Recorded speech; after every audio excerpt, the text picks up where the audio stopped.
Hello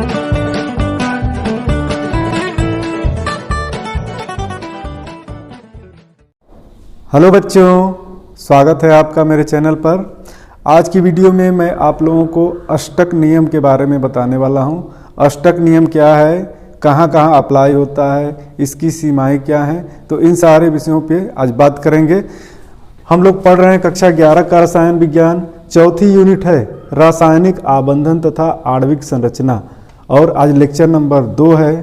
पहले lecture को हम लोगों ने पूरा कर लिया है। पहले लेक्चर में हमने आपको बताया था कि रासायनिक आबंधन के विषय में लुईस और कोसेल की अवधारणा क्या है, और अष्टक नियम को भी लुईस और कोसेल ने ही दिया सन 1916 में। तो सबसे पहले मैं आप लोगों को अष्टक नियम के बारे में बता दूं, क्या है अष्टक नियम। अष्टक नियम इंग्लिश में ऑक्टेट रूल कहते हैं इसको। इस नियम के अनुसार 2 पॉइंट बनाए हमने, देखो पहला दूसरा दोनों ही मुख्य पॉइंट हैं। परमाणुओं का संयोजन संयोजी इलेक्ट्रॉनों के एक परमाणु से दूसरे परमाणु पर स्थानांतरण के द्वारा अथवा संयोजी इलेक्ट्रॉनों के साझेदारी द्वारा होता है। 2 चीजें हैं, जब बंध बनता है 2 परमाणुओं के बीच तो क्या होता है, या तो इलेक्ट्रॉनों का स्थानांतरण होता है अथवा इलेक्ट्रॉनों की साझेदारी होती है। इन 2 विधियों से परमाणु आपस में एक दूसरे के करीब आकर के अणु बनाते हैं। यही कहना था लुईस और कोसेल का। चूंकि लुईस और कोसेल ने इस सिद्धांत का प्रतिपादन किया है, लुईस व कोसेल 1916 में, और इन्होंने ये कहा है कि 2 परमाणु आपस में मिलकर बंध कब बनाते हैं, 2 परिस्थितियों में, या तो इलेक्ट्रॉनों की साझेदारी हो जाए या इलेक्ट्रॉनों का स्थानांतरण एक परमाणु से दूसरे परमाणु के ऊपर हो जाए। और किन इलेक्ट्रॉनों का, संयोजी इलेक्ट्रॉनों का। तो संयोजी इलेक्ट्रॉनों के बारे में इस चैप्टर के पहले लेक्चर में हमने आप लोगों को बहुत कुछ बता दिया है, फिर भी यहाँ थोड़ा सा बता दे रहा हूँ। संयोजी इलेक्ट्रॉन किसी भी परमाणु के सबसे बाहरी कक्षा में उपस्थित इलेक्ट्रॉनों को कहते हैं, और किसी भी परमाणु के सबसे बाहरी कक्षा जो है उसी को संयोजी कक्षा कहते हैं। दूसरा पॉइंट देखो आप, इलेक्ट्रॉनों के स्थानांतरण अथवा साझेदारी द्वारा परमाणु अपने संयोजी कोश में 8 इलेक्ट्रॉन पूरे करते हैं। यही अष्टक है। कोई भी परमाणु अपने बाहरी कक्षा में, जिसको संयोजी कक्षा है, अगर 8 इलेक्ट्रॉन पूरे कर लेता है तो उसको अष्टक कहते हैं। तो परमाणुओं के लिए अष्टक एक अस्थायी इलेक्ट्रॉनिक विन्यास है। अक्रिय गैसों के परमाणु आणविक अवस्था में नहीं बल्कि परमाणविक अवस्था में होते हैं, फ्री स्टेट में होते हैं, और उनकी बाहरी कक्षा में 8 इलेक्ट्रॉन पूरे होते हैं हीलियम को छोड़कर।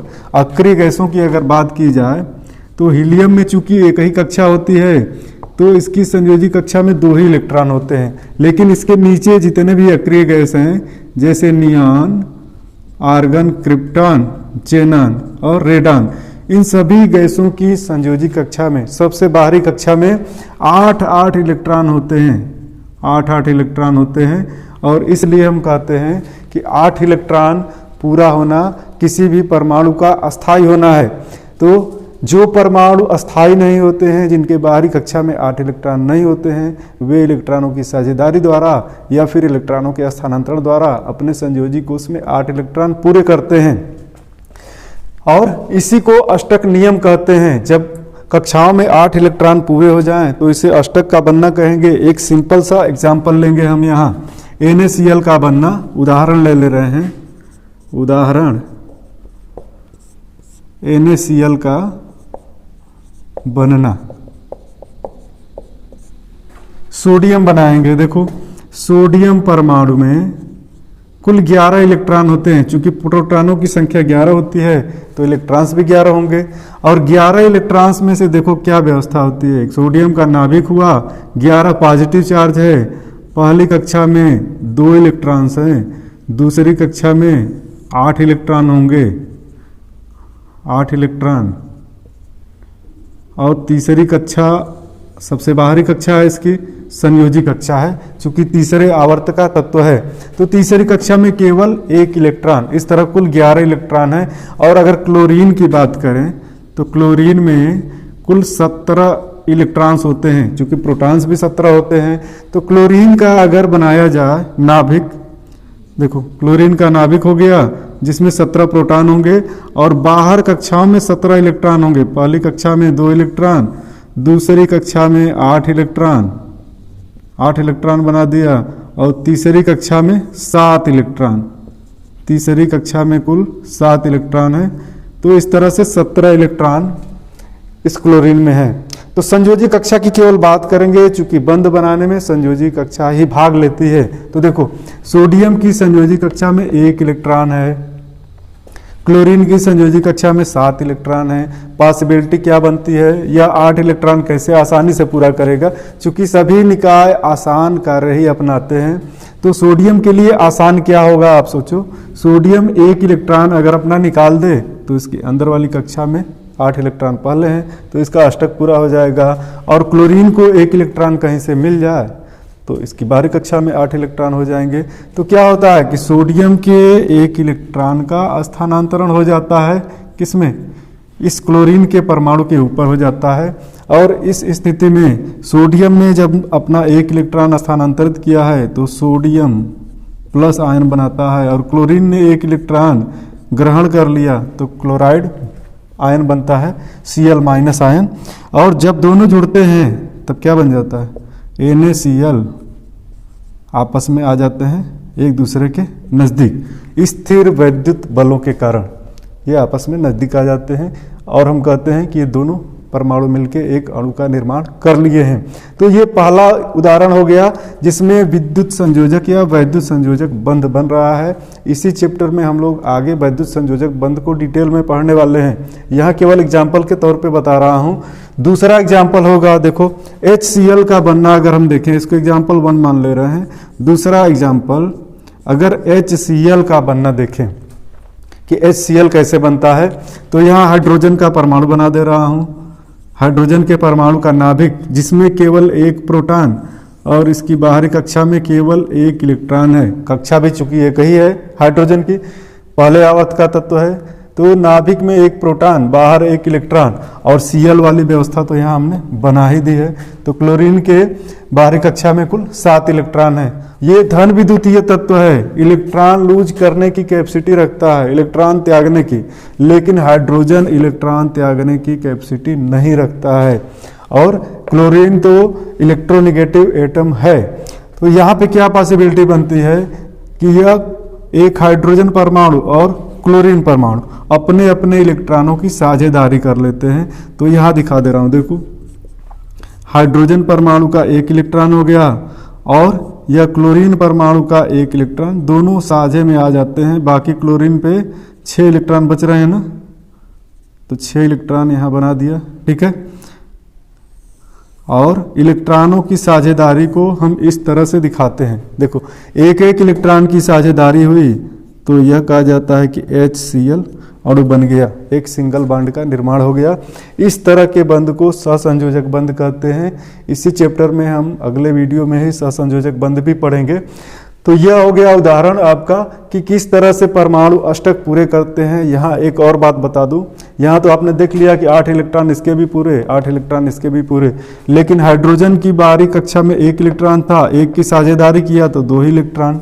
तो हाइड्रोजन के लिए, कुछ और तत्वों के लिए जैसे हीलियम के लिए, लिथियम के लिए, बेरिलियम के लिए, यहाँ क्या होगा, एक ही कक्षा में अधिकतम 2 इलेक्ट्रॉन होंगे। और जैसे जैसे हम आगे बढ़ेंगे पीरियोडिक टेबल में तो भारी तत्व होते जाएंगे, तब उनकी बाहरी कक्षा में 8 इलेक्ट्रॉन दिखाए जाएंगे। अब यहाँ मैं आप लोगों को दिखाऊंगा कि अष्टक नियम की सीमाएं क्या हैं या कमियां क्या हैं, कौन से वे अणु हैं जिन पे अष्टक नियम लागू नहीं होता है। तो यहाँ पे आप जल्दी से स्क्रीनशॉट ले लो, इसके बाद मैं अष्टक नियम की सीमाओं को बता रहा हूँ। तो चलो बच्चों, अब मैं यहाँ पे आप लोगों को अष्टक नियम की कमियां या सीमाओं को दिखा रहा हूँ। कुछ अणु रासायनिक संयोजन में अष्टक नियम का पालन नहीं करते हैं, अर्थात उनके संयोजन के बाद उनके बाहरी कोश में 8 इलेक्ट्रॉनों से कम या अधिक इलेक्ट्रॉन होते हैं। अतः अष्टक नियम सभी अणुओं के लिए सत्य नहीं है। तो कुछ यहाँ एग्जाम्पल दिखा रहा हूँ मैं आप लोगों को। देखो, अगर एग्जाम्पल हम लोग लेते हैं तो पहला एग्जाम्पल है BF3 या BCl3 का बनना। तो जब BF3 का बनना दिखाएंगे हम आपको, तो बोरान के बाहरी कक्षा या संयोजी कक्षा में कुल इलेक्ट्रॉन्स होते हैं 3, और 3 इलेक्ट्रॉन फ्लोरीन से साझेदारी के द्वारा यहाँ पे सहसंयोजक बंध बनाते हैं। देखो, ठीक है। तो फ्लोरीन के पास तो ऑलरेडी कितने इलेक्ट्रॉन, 7 इलेक्ट्रॉन हैं, 2 4 6 और एक ये 7, सबके पास 7 इलेक्ट्रॉन्स हैं संयोजी कक्षा में। तो फ्लोरीन का ऑक्टेट तो पूरा हो रहा है, इसके संयोजी कक्षा में अब 8 इलेक्ट्रॉन हो गए हैं। लेकिन बोरान की बाहरी कक्षा में कितने इलेक्ट्रॉन हुए, 2 2 4 और 2 6 इलेक्ट्रॉन। तो यहाँ पे 8 इलेक्ट्रॉनों से कम इलेक्ट्रॉन है कक्षा में बोरान की, तो अष्टक नियम का उल्लंघन हो रहा है। अब देखो दूसरा एग्जाम्पल दिखा रहा हूँ आपको, PCl5 में, फास्फोरस पेंटाक्लोराइड में, इसकी बाहरी कक्षा में, चाहे डॉट लुईस संरचनाओं द्वारा दिखा दे रहा हूँ, बाहरी कक्षा में कुल इलेक्ट्रॉन्स होते हैं 5 इलेक्ट्रॉन हो गए, और यह 5 क्लोरीन अणुओं के साथ सहसंयोजक बंध बनाता है। कितने हो गए, 5 इलेक्ट्रॉन्स और 5 क्लोरीन। और क्लोरीन के बाहरी कक्षा में कुल इलेक्ट्रॉन्स कितने हैं, देखो इस तरह से हम स्टार द्वारा बना दे रहे हैं, 2 2 4 2 6 एक और 7। हर क्लोरीन के बाहरी कक्षा में 7 इलेक्ट्रॉन्स हैं, 2 2 4 2 6 1 7। इसके भी बाहरी कक्षा में 7 इलेक्ट्रॉन, इसके बाहरी कक्षा में भी 7 इलेक्ट्रॉन, और इस क्लोरीन परमाणु के बाहरी कक्षा में भी 7 इलेक्ट्रॉन्स होंगे। अब देखो, जब यहाँ एक इलेक्ट्रॉन की साझेदारी हो रही है तो फास्फोरस 5 क्लोरीन परमाणुओं के साथ 5 इलेक्ट्रॉनों की साझेदारी कर रहा है। अब इसके बाहरी कक्षा में 2 2 4 2 6, देखो इस क्लोरीन का ये बाहर ही रह गया एक इलेक्ट्रॉन, 2 2 4 2 6 2 8 2 10 इलेक्ट्रॉन हो गए हैं। तो यहाँ ऑक्टेट नियम का उल्लंघन होता है। क्लोरीन के बाहरी कक्षा में तो 8 इलेक्ट्रॉन पूरे हो गए हैं, देखो क्लोरीन परमाणुओं की बाहरी कक्षा में 8 इलेक्ट्रॉन यहाँ पूरे हो गए हैं, लेकिन फास्फोरस की संयोजी कक्षा में कुल 10 इलेक्ट्रॉन हो रहे हैं। तो यहाँ पे ऑक्टेट नियम का उल्लंघन हुआ है। एक उदाहरण और बताऊंगा आप लोगों को, SF6 में ऑक्सीजन परिवार में ठीक ऑक्सीजन के नीचे सल्फर स्थित है। तो सल्फर की बाहरी कक्षा में, इसको संयोजी कक्षा कहेंगे, कुल इलेक्ट्रॉन्स होंगे 6, और 6 इलेक्ट्रॉन्स को हम इस तरह से दर्शा दे रहे हैं। और फ्लोरीन के साथ ये सहसंयोजक बंध बनाते हैं। तो फ्लोरीन का तो एक अभी आपको दिखाया हूँ कि इसकी बाहरी कक्षा में 1 इलेक्ट्रॉन की शेयरिंग से 8 इलेक्ट्रॉन तो पूरे हो जाएंगे, लेकिन यहाँ सल्फर की बाहरी कक्षा में कुल 12 इलेक्ट्रॉन हो रहे हैं। काउंट करो आप, 2 4 6 8 10 12। तो यहाँ संयोजी कक्षा में इलेक्ट्रॉन्स कितने हैं, 12, और यहाँ इलेक्ट्रॉन संयोजी कक्षा में कितने हैं, 10, और यहाँ इलेक्ट्रॉन्स कितने हैं, 6। तो यह अष्टक नियम का उल्लंघन है या अष्टक नियम की सीमाएं हैं। हालांकि अधिकतर अणुओं में अष्टक नियम का पालन होता है, और कार्बनिक रसायन के विकास में भी, और पूरे रसायन विज्ञान के विकास में लुईस और कोसेल की अवधारणा का बहुत अधिक महत्व है। अधिकांश अणु अष्टक नियमों का पालन करते हैं। आज की वीडियो में इतना ही, मिलेंगे अगली वीडियो में। धन्यवाद।